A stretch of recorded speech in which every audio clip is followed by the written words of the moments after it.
네, 시청자 여러분 안녕하십니까? 한 주간의 주요 경제 이슈를 알아보는 비즈앤먼입니다. 네, 코로나로 인해서 온 나라가 난립니다. 이 4단계가 다시 시행이 됐죠. 국민들도 힘들지만은 지금 재계, 산업계, 금융계 참 모두들 지금 힘들고 이걸 어떻게 극복해야 될지 고민들이 많습니다. 자, 이 부분에 대해서 오늘 박주영 기자와 함께 이야기를 나눠보겠습니다. 자, 박 기자. 먼저 지금 다들 어떻게 대응을 하고 있습니까? 네, 국내 주요 대기업들 같은 경우는 재택근무의 비중을 늘리고 있습니다. 삼성전자 같은 경우는 기존 제조업의 특성을 고려를 해서 그동안에 이제 자율적으로 재택근무를 운영을 해왔는데요. 하지만 4단계가 시행이 되면서 정부의 거리두기 강화 방침에 따라서 재택근무가 가능한 부서에 한해서 조직장 재량 재택근무 비율을 30%까지 허용하도록 지침을 내렸습니다. LG그룹은 계열사 재택근무 인원 비중을 기존 40%에서 50%로 확대하기로 했고요. SK그룹은 최고 협의기구인 스펙스 추구협의회와 SK 주식회사 등 임직원들을 대상으로 전원 재택근무 지침을 내렸습니다. 그리고 한화 같은 경우도 전 계열사에 대해서 재택근무 가능 부서에 한해 2분의 1 이상 재택근무를 권장한 상태입니다. 네, 유통 쪽은 어떤가요? 최근에 백화점에서 확진자가 참 많이 나왔잖아요. 네, 그렇기 때문에 유통 쪽도 비상인데요. 백화점이나 마트 등 오프라인 매장 같은 경우는 점포별 인원을 제한을 하고 매장 내 취식 중단 그리고 이제 필수 인력을 제외하고 모두 재택에 들어가도록 권고를 한 상황입니다. 온라인몰을 운영하는 유통업체 같은 경우는 이제 온라인 주문량이 늘어날 것을 대비를 해서 인기 상품 물량은 미리미리 확보를 해두고 배송 같은 경우는 이제 마감 시간을 좀 연장을 해서 사람들이 편하게 물건을 받아볼 수 있도록 준비를 해놓은 상황입니다. 지금 이제 금융권도 난립니다. 이 증권가 쪽에는 확산 속도가 빠르다 보니까 뭐 영등포구청에서는 다 검사 받아라 이런 얘기까지 나오고 있고요. 네, 은행 쪽에 지금 확진자가 계속적으로 좀 발생을 하고 있는 상황인데요. 시중 은행들 12일부터 시행된 정부의 거리두기 강화 방침과 함께 4단계 시행에 맞춰서 오는 23일까지 수도권 소재 은행의 영업시간을 단축 운영합니다. 9시 30분부터 오후 3시 30분까지 단축 운영하고요. 영업점뿐만 아니라 직원들의 근무 수칙도 강화를 했습니다. 신한은행은 재택근무 직원 비율을 늘렸고요. 외부인 출입도 전면 금지했습니다. KB국민은행은 본부 인원의 30% 재택근무 조치를 권고해서 실시로 바꿨고요. 하나은행은 본부 분산 또 재택근무 비중을 부서 총원의 30% 이상에서 40% 이상으로 높였습니다. 뭐 어찌됐든 지금 이제 코로나가 1년 반 이상 진행이 되면서 각 기업들은 뭐 어떻게든 대응을 좀 하고는 있습니다. 하지만은 이게 더 장기화되고 그럴 경우에는 당연히 악영향이 미치겠죠. 하지만은 또 이제 이런 코로나가 이렇게 진행이 됐어도 또 반대급 차원이라고 해야 될까요? 또 다른 부분에서는 또 좋아진다, 수혜를 입는다 이런 부분들도 있지 않습니까? 네, 맞습니다. 코로나로 인해서 우리가 이제 집에서 머무는 시간이 길어지다 보니까 집콕 쪽이 많은 또 구매를 나타내고 있는 부분이 있습니다. 바로 가전업체인데요. 가전업체는 코로나 덕분이라고 좀 표현을 해야 될까요? 그래서 수혜를 보고 있는 상황입니다. 관련해서 화면 함께 확인해 보시죠. 약 2년 전부터 우리 사회 곳곳은 큰 변화의 바람을 맞았습니다. 전 세계를 강타한 이 코로나 바이러스 때문이죠. 이 중 오히려 코로나에 맞서 코시국이 새로 만들어낸 집콕 문화로 큰 실적을 쌓은 기업들도 있습니다. 바로 가전업계입니다. 자세히 알아보시죠. 코로나 상황 속 가전제품 수요가 많이 올랐다는 코지마를 직접 찾아봤습니다.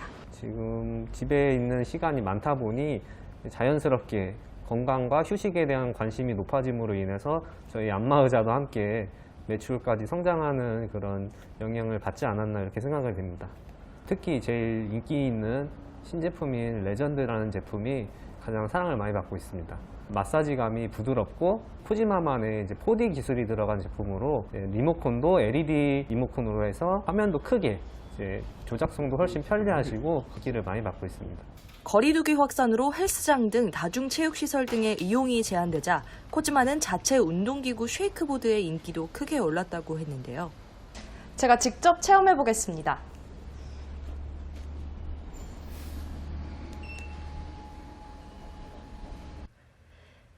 진동기의 강도를 직접 조절하고 그 위에서 다양한 운동 동작을 수행해 집안에서도 홈트레이닝이 가능하게 합니다. 통신사 U+도 팔을 걷었습니다. 코로나로 여행이 제한된 고객들이 집에서 VR로 생생한 여행을 떠날 수 있도록 한 것인데요. 코로나로 집에 계신 분들이 늘어나면서 여행 가고 싶어 하신 분들이 많은데요. 저희가 높은 해상도로 생생한 영상으로 즐길 수 있는 여행 영상을 VR로 준비를 했습니다. 뿐만 아니라 VR 드라마를 초고해상도 8K로 만들어서 서비스를 제공하고 있습니다. 유플러스는 이렇게 콘텐츠 제작사와 손잡고 국내 최초 8K 3D VR 드라마 리피를 선보였습니다. 통신사 상관없이 누구나 볼 수 있는 만큼 코로나로 지쳐 집에 머무는 많은 고객이 VR로 더 재미있게 TV 시청과 간접 여행을 할 수 있길 바랍니다. 박스경제TV 임세림입니다. 네, 임세림 기자 리포트를 확인해 보셨고요. 자, 아무쪼록 좀 빨리 이 부분이 좀 끝났으면 좋겠습니다. 그래야 우리가 좀 편하게 살지 않을까 같이 기원을 해봅니다. 자, 박주영 기자 고생하셨습니다.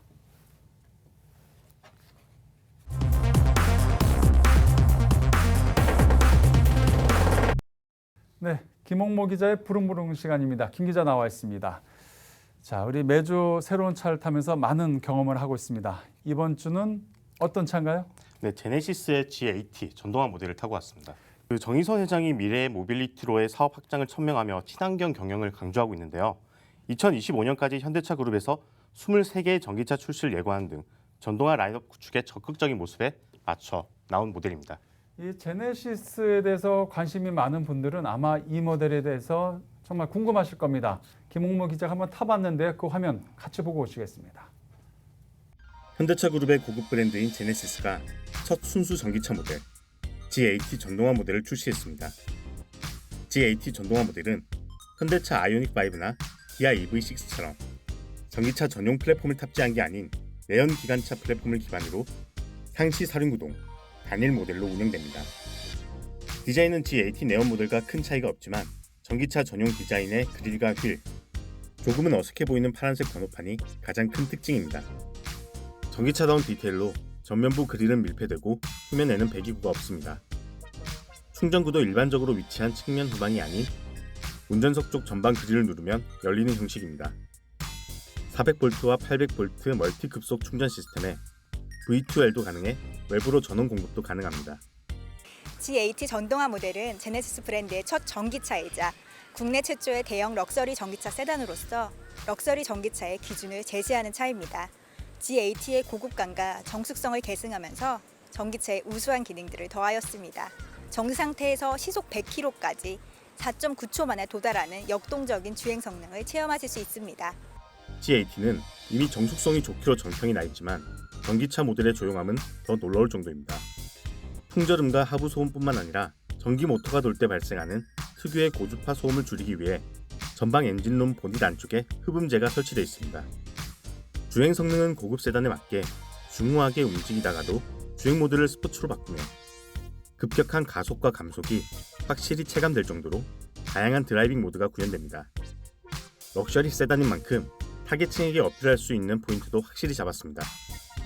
엑셀을 밟은 후 그 힘으로 이어 주행을 하는 이른바 탄력 주행은 힘들 정도로 엑셀에서 발을 떼놓을 시 속도가 천천히 감속합니다. 누군가 브레이크를 살짝 밟고 있는 게 아닐까 하는 느낌이 들 정도인데요. 이는 달리 말해 부드러운 정지가 가능하다는 것으로 가성비보다는 흔들림 없는 편안함을 추구하고자 하는 고급 세단의 정체성을 드러냅니다. 솔라루프를 탑재하여 주행 중 충전은 물론 외부 주차 중에 충전이 가능합니다. 실내에 친환경 소재를 사용해 브랜드가 추구하는 지속 가능성을 구현하였습니다. 태양광을 이용해 차량의 배터리를 충전하는 솔라루프도 선택 사양으로 적용됐는데요. 하루 평균 730W시의 전력을 충전할 수 있으며 이는 연간 충전 전력으로 환산 시 최대 약 1150km의 추가 주행 가능 거리를 확보할 수 있는 규모입니다. 제네시스를 대표하는 모델인 G80의 프리미엄 전기차 시장 진출이 어떤 변화를 가져올지 주목됩니다. 박스경제TV 김홍무입니다. 네, 영상에서 많은 걸 얘기를 했는데요. 직접 운전하시면서 뭐가 가장 인상 깊으셨나요? 네, 아무래도 정숙성이었습니다. 처음 차에 탑승하고 이제 출발하려고 시동을 거니까 차가 움직이지 않았는데요. 시동이 걸린 차를 제가 알아차리지 못하고 시동을 끈 거였습니다.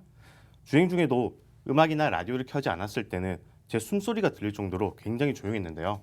전기차이니 조용하겠거니 뭐라고 생각은 했지만 너무 생각보다 훨씬 조용해서 굉장히 큰 인상을 받았습니다. 그 여러 차를 타봤을 텐데 김 기자, 네. 시동이 걸린지도 몰랐다. 타보니까 너무 조용했다. 100점 만점을 하면은 한 몇 점 정도 줄 수 있을 것 같아요? 저 개인적으로 한 90점 정도는 줄 수 있을 것 같습니다. 상당히 만족한 모양입니다. 알겠습니다. 지금까지 김홍무 기자였습니다. 네, 수고하셨습니다. 네, 임기 절반을 지나온 나재철 금융투자협회장이 남은 임기 동안 신뢰받는 자본시장을 만들겠다는 뜻을 밝혔는데요. 또 산적한 금융투자업계의 과제에 대해서도 적극적인 의견을 피력했습니다. 장민선 기자의 보도입니다. 임기의 절반을 지나온 나재철 금융투자협회장이 그동안의 성과를 밝히고 남은 임기 동안 추진할 주요 사업을 제시했습니다. 먼저 나 회장은 퇴직연금 수익률 개선을 위한 디폴트 옵션 도입 필요성을 강조했습니다. 안정적인 노후 준비를 위한 사적 연금제도 개혁의 시발점으로서 제도 도입에 대한 국민적 관심과 기대가 높은 상황입니다. 협회는 노후소득 보장 기능이 거의 상실된 퇴직연금의 제도 개선을 더는 미룰 수 없는 과제라고 판단하고 있습니다. 그러면서 나 회장은 시급한 제도 개선을 국회에 호소했습니다. 저는 대승적 차원에서 국회에 간곡히 요청드리고 싶습니다.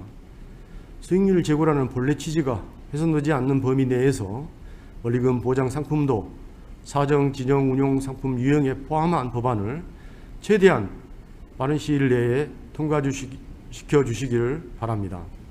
또 나 회장은 남은 임기 동안 국민재산 증식에 기여하기 위해 투자형 개인종합자산관리계좌 ISA 제도 개선과 공모펀드 활성화를 위해 노력하겠다고 밝혔습니다. 자본시장을 통한 국민 자산 증식을 위해서 ISA 제도 개선에도 계속 힘을 기울이겠습니다. 또 중산층 재테크 수단인 공모펀드 활성화를 위해서 하반기에도 관련법 규정 개정에 맞춰서 투자자 편익이 증진될 수 있도록 공모펀드 시장의 활성화를 위해 힘쓰겠습니다. 금투업계 신뢰 회복을 위한 자정 노력을 지속하겠다는 뜻도 밝혔습니다. 지난 4월 자본시장법이 개정되었고 10월에 시행을 앞두고 있습니다. 협회는 작년에 이어서 회원사를 대상으로 하는 온라인 직무윤리 교육을 실시하고 있습니다. 최근에 금융사고 사례를 중심으로 집중 교육함으로써 금융소비자 보호 의무와 책임의식을 함양해서 투자자 신뢰를 강화할 수 있도록 노력하고 있습니다. 남은 임기 동안 신뢰받는 자본시장을 만드는 데 주력하겠다는 나재철 회장. 그의 행보에 업계의 관심이 집중되고 있습니다. 박시경제TV 장민선입니다. 네, LG화학이 온라인 기자간담회를 열었습니다. 여기서 LG화학의 부회장이죠. 신학철 부회장이 직접 나섰는데 여러 가지 이야기를 했습니다. 신성장 동력을 무엇으로 할 것인가, 또 투자 계획은 어떻게 갈 것인가, 이 부분에 대해서 얘기했는데 우리 기자 리포트 들어보시겠습니다. 신학철 LG화학 부회장이 지속 가능한 성장을 위해서 사업 포트폴리오에 혁신적 변화가 필요하다고 강조했습니다. 그러면서 ESG에 기반한 성장 분야에 2025년까지 10조 원을 투자하겠다고 선언했습니다. LG화학은 국내 기업 중 최대 규모인 8,200억 원의 ESG 채권을 발행했습니다. 1,500억 원을 배터리 소재, 친환경 소재 분야, 국내 기업 발굴 및 육성에 투입하며 국내 ESG 생태계를 만들어 나가겠다는 목표가 되겠습니다. 우리는 2025년까지 ESG에 기반한 비즈니스에 10조 원을 투자하겠습니다. 신 부회장이 밝힌 ESG의 3대 신성장 동력은 친환경 소재 중심의 지속 가능성 비즈니스, 전지 소재 중심의 이모빌리티 솔루션, 그리고 글로벌 혁신 신약입니다. 먼저 친환경 소재 중심의 지속 가능성 비즈니스로는 바이오 소재, 재활용, 신재생 에너지 산업 소재 분야 등에 3조 원을 투자해 석유화학사업본부의 미래 성장축으로 육성한다는 계획입니다. 이뿐만이 아니라 폐플라스틱의 순환경제 구축을 위해 친환경 패키징 솔루션을 제공하는 스타트업 이너보틀과 올해 하반기부터 화장품 용기에 플라스틱 자원을 100% 선순환시키는 에코 플랫폼을 구축할 예정입니다. 이외에도 LG화학은 세계 1위 종합전지 소재 회사로 도약하기 위해 6조 원을 투자하고 제품 포트폴리오를 폭넓게 육성한다는 계획을 발표했습니다. 특히 빠르게 성장하는 전지 소재 시장 분위기에 발맞춰 철강 강도의 100배에 달하는 신소재인 CNT의 생산 규모를 확대한다는 계획입니다. LG화학이 신성장 동력의 마지막으로 뽑은 글로벌 신약 부분에 있어서는 미국, 유럽 등 선진 시장에 진출하는 것을 목표로 1조 원 이상의 투자를 단행할 계획입니다. 말뿐이 아닌 실질적 행동으로 이어질 수 있도록 LG화학이 앞장서겠습니다. LG화학은 ESG로, ESG는 미래로 연결됩니다. 지속 가능한 미래를 위해 LG화학은 ESG 하겠습니다. 한편 LG화학은 1947년 대한민국을 대표하는 화학 기업으로 출범해 석유화학, 첨단 소재, 생명과학으로 입지를 굳혔습니다. LG화학이 ESG 경영을 새 성장축으로 한 대규모 투자를 통해 하반기부터 가시적인 성과를 이끌어낼 수 있을지 주목됩니다. 팍스경제TV 이정현입니다.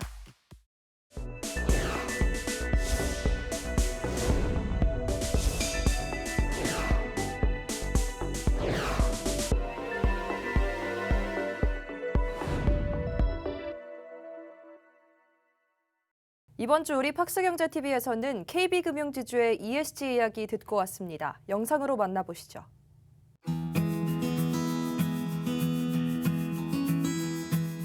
KB 넷제로 스타 전략은 KB의 ESG 중장기 전략입니다. 이 내부 탄소 배출량과 자산 포트폴리오에 의한 탄소 배출량을 2040년, 2050년에 탄소 중립으로 이끄는 그런 목표를 설정한 2030년까지 친환경 기업에 대한 투자와 상품을 개발하고 하는데 50조를 저희가 투자할 생각입니다. 요 내용을 담은 게 KB 그린 웨이브 전략입니다. 50조 중에 25조는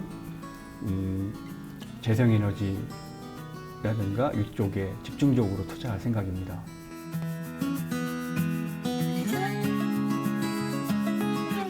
KB금융그룹은 2020년 3월부터 ESG위원회를 그룹의 최고 의사결정 기관인 이사회 내에 설치하였습니다. 신설된 ESG위원회를 중심으로 다양한 이해관계자의 시각을 반영하고 ESG 경영의 실천력을 더 강화했다고 보시면 될 것 같습니다. ESG위원회의 빠른 의사결정과 전략적인 어떤 의사결정에 의거하여 2020년 9월에 금융권 최초로 탈석탄을 선언했고 올 6월에 넷제로 스타 2050년 자산 포트폴리오에 의한 탄소 배출량을 탄소 중립하겠다는 원대한 전략을 발표하게 되었습니다.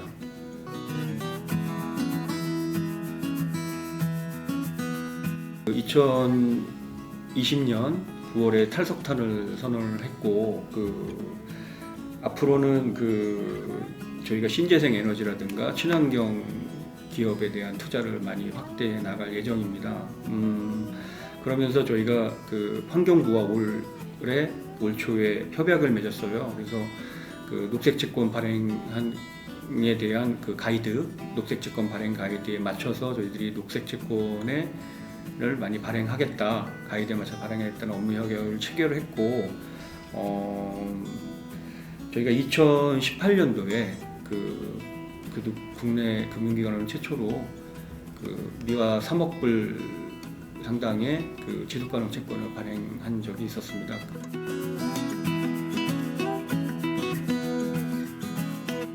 직원 스스로가 절감하려고 하는 노력을 하는 거죠. 줄여나가는 활동 자체가 사실은 그게 ESG 활동이거든요. 그래서 저희가 하나 이제 생각해낸 아이디어가 탄소 중립을 선언하는 것은 대부분 기관들이었어요. KB 그린 웨이브의 어떤 하나의 캠페인, 필환경 캠페인의 일환으로 개인이 ESG 탄소 중립을 선언해보자라는 아이디어를 내서 서약을 하신 직원들에게는 저희들이 예쁜 텀블러를 하나씩 드렸는데, 저희 직원이 15,000명인데 한 13,000명이 서약을 하셨어요. 직원들이 동참하는 ESG의 문화를 내재하는 것, 이거는 저희들이 계속 지속적으로도 해나갈 생각입니다.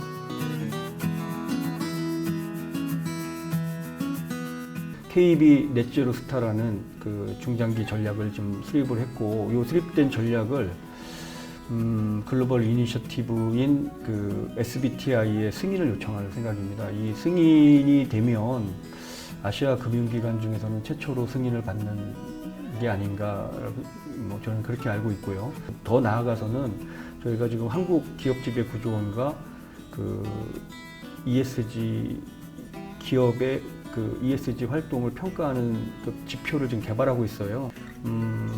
궁극적으로는 저희와 거래하고 있는 그 기업들에게 그 컨설팅을 좀 해줄 수 있고, 그러니까 좀 도와줄 수 있고, 그런 꿈을 좀 갖고 있습니다. 실제로 ESG의 어떤 정신이나 철학을 담은 이 전략이 실제 저희 업에, 금융업에 그 녹아 들어가서 그 어떤 성과를 만들어낼 수 있도록 다양한 시도를 해야 되겠고, 또 한편으로는 전 세계의 트렌드에 뒤떨어지지 않고 좀 앞장서서 대한민국을 넘어서 저희 KB가 만들어내는 이런 어떤 기준들이 글로벌 표준으로 좀 성장할 수 있게 노력을 할 생각입니다.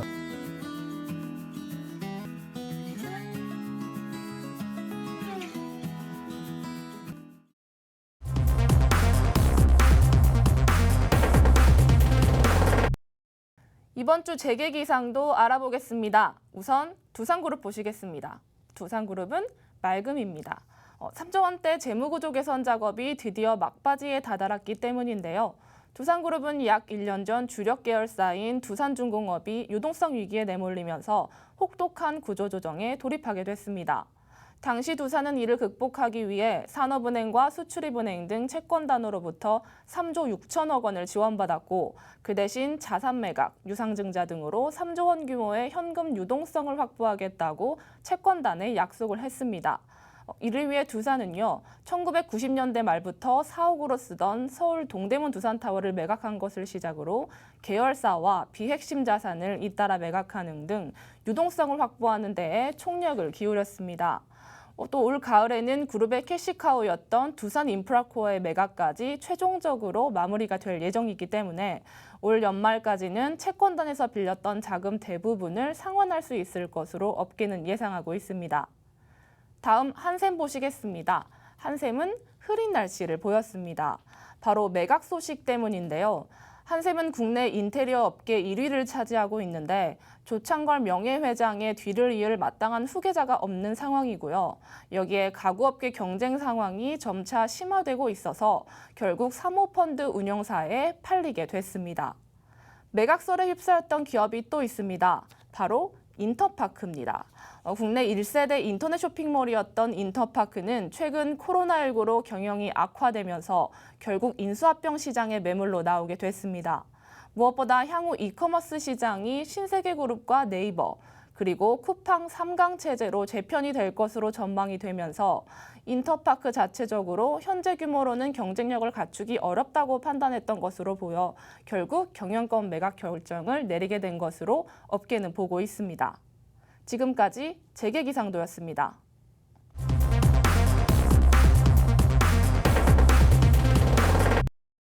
자, 이 시간은 장민선 기자와 함께하는 시간입니다. 코너를 좀 바꿔봤습니다. 장 기자와 함께합니다. 어서 오십시오. 우리 코너를 새롭게 좀 변경을 했죠? 네, 그렇습니다. 앞으로 시청자 여러분의 재테크를 도와드리기 위해 저 경제부 장민선 기자가 직접 재테크 이슈를 가지고 전달해 드릴 텐데요. 앞으로 많은 시청과 관심 부탁드리겠습니다. 이름을 한번 화면 같이 볼까요? 머니입니다. 네. 앞에 있는 머니는 돈이죠? 그렇습니다. 그리고 머니는 무엇이냐? 뭘까? 그렇죠? 네. 거기에 대해서 얘기를 해보겠습니다. 자, 그러면 오늘 첫 순서는 실손보험을 가지고 왔네요. 네, 그렇습니다. 제2의 건강보험이라고 불릴 정도로 실손보험 가입하신 분들 꽤 많으실 텐데요. 이런 실손보험이 이달부터 새롭게 바뀌었습니다. 바로 4세대 실손보험이 출시되면서부터인데요. 4세대 실손보험으로 새로 가입하실 수도 있고 기존 가입자들은 갱신하시면서 갈아타실 수도 있습니다. 실손보험은 뭐 우리가 다 알고 있는 겁니다. 그렇죠? 근데 지금 말하는 4세대 실손보험, 이건 또 뭡니까? 네, 4세대 실손은 그동안 주계약에 포함됐던 비급여 항목이 특약으로 분리되는 점이 특징인데요. 직전 1년간 비급여 의료 이용량에 따라 보험료가 더 올라가거나 내려가기 때문에 실제 병원 이용량에 따라서 보험료가 달라지게 됩니다. 가장 중요한 게 또 보험료인데 이 보험료에도 변화가 또 있나요? 네, 기본 보험료 자체는 소폭 내려갔습니다. 1세대 실손은 보험료가 월 4만 원 선이었던 것과 비교하면 3세대부터는 월 1만 원대로 내려갔고요. 4세대는 12,000원 선으로 저렴한 편입니다. 대신 병원을 자주 이용하면 보험료가 할증되는 구조입니다. 그러니까 정리를 해보면 누구든지 이제 실손보험을 들기는 조금 괜찮아지고 저렴해졌는데 누진제, 내가 많이 쓰면 그만큼 비용을 더 이제 나중에 많이 내야 된다 이렇게 이해를 해도 되는 겁니까? 네, 기본 틀은 맞습니다. 이제 도수 치료 같은 비급여 이용량에 따라 보험료가 최대 4배까지 올라가게 되는데요. 이렇게 할증된 보험료는 병원 이용량이 적은 가입자에게 할인되는 구조로 돌아가게 됩니다. 다만 과잉 진료를 막기 위한 취지여서 할증의 대상은 많지 않다는 게 전문가의 의견인데요. 전문가 의견 들어보시겠습니다. 3세대, 4세대 같은 경우는 조금 불필요한 의료 이용을 줄이기 위한 장치가 하나씩 더 붙었어요. 실질적으로 비급여로 할증을 받는 사람들은 100만 원 이상 쓰신 분들이 할증을 받거든요. 비급여만 1년에. 가입자 간의 약간의 보험료 부담의 형평성을 좀 맞춰보자는 거거든요. 의료 이용을 조금 하면은 할증을 받는 거 아니냐라고 지나치게 생각하실 필요도 없어요. 자, 그렇다면은 우리 시청자 여러분 이제 실손보험 가지고 계신 분도 상당히 있을 텐데 갈아타는 게 낫습니까? 아니면 기존에 갖고 계시던 분들은 그냥 그대로 보유하고 하는 게 낫습니까? 네, 가입자의 현재 건강 상태나 앞으로 병원을 자주 갈지 말지가 관건인데요. 지금도 그렇고 앞으로도 그렇고 병원 갈 일이 자주 없다 하시는 분들은 이제 갈아타시는 게 유리합니다. 반면에 이제 병원 이용이 잦을 것 같다 이런 상황이라면 그대로 유지하시는 게 유리하고요. 또 난임, 불임 치료 같은 치료가 필요한 가입자라면 이런 보장이 이번에 확대됐기 때문에 4세대 실손이 더 유리합니다. 네, 참 좋은 정보 오늘 들은 것 같습니다. 장민성 기자였습니다. 네, 이상으로 비즈앤머니를 마칩니다. 예, 다음 주에도 우리 기자들이 발로 뛰는 생생한 현장의 모습을 우리 시청자 여러분께 전해드리도록 하겠습니다. 고맙습니다.